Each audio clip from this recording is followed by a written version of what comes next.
and Purusha, His Excellency Mr. Gawai, High Commissioner for India, Mrs. Gawai, Dr. Harsh Dahija and Dr. Sudha Dahija, Mr. Goldie Meyer, Member Board of Governors of Carlton, Mrs. Narendra Chauhan, the Deputy High Commissioner for India, distinguished guests, ladies and gentlemen.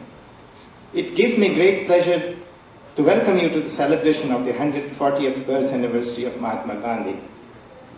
During his life, Gandhi's main spheres of activity were South Africa and India, and he dedicated his life to restoring the dignity of the people of origins in India.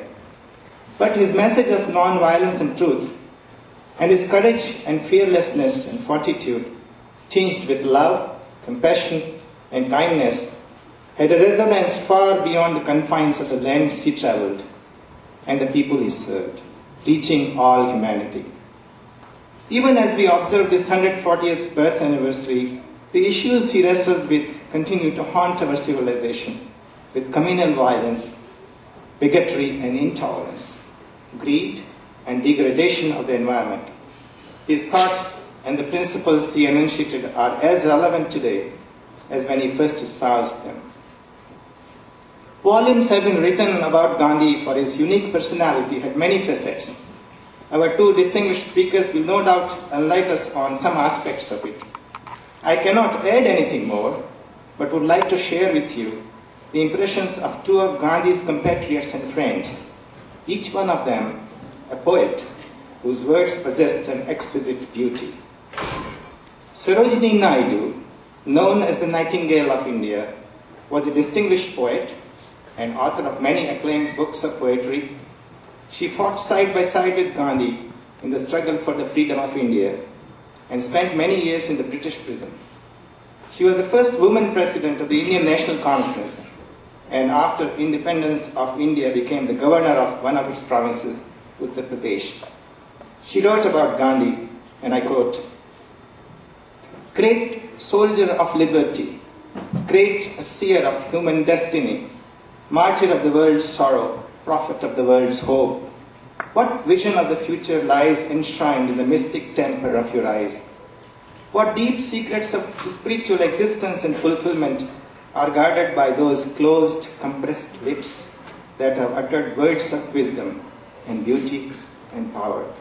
Serene in the midst of world tumults, oft defeated but always invincible in faith, old in years yet ageless in spirit, you have been to myriads of struggling humanity the living symbol of surpassing love and truth that conquers death." Rabindranath Tagore was a poet, novelist, musician, and playwright. He won the Nobel Prize for Literature for his poetry, and especially the book Gitanjali, or Song Offering, a work of stunning beauty which became a sensation as soon as it was published. Tagore was a close friend of Gandhi, and he wrote, "He stopped at the threshold of the huts of thousands of the dispossessed, dressed like one of their own. He spoke to them in their own language. Here was a living truth at last, and not quotations from books. In direct contact with truth, the crushed forces of the soul rise again. When love came to the door of India, the door was opened wide. At Gandhi's call, India blossomed forth to new greatness, just as once before, in earlier times, when Buddha proclaimed the truth of fellow feeling and compassion among all living creatures." Unquote. Truth is the common theme among these two impressions, and we dedicate this afternoon's celebration to Gandhi's ideals of truth. In the second part of today's event, we will stage a one-act play in Hindi entitled Satyam Shivam Sundaram, or Truth is Auspicious and Beautiful.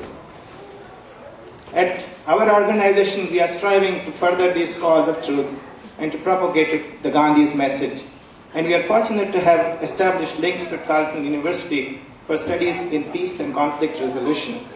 We are also fortunate to have donated to us, to this city, a statue of Gandhi, life-size, in fact 6 feet 6 inches tall statue, whose picture appears on the front of your brochure, which is now in Ottawa, and we will soon install it at a site, a prospective site that has been identified or will be identified, and you will of course come to know about it. So we have a great vision for what we want to do.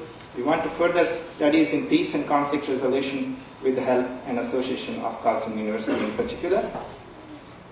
I'm delighted at this time to recognize the presence among us of Mr. Goldie Hyder, Senior Vice President in the firm of Hill and Knowlton, one of the nation's foremost public relations and strategic communications firm.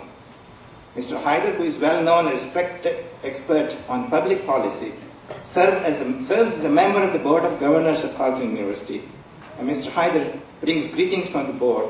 Please welcome Mr. Hyder.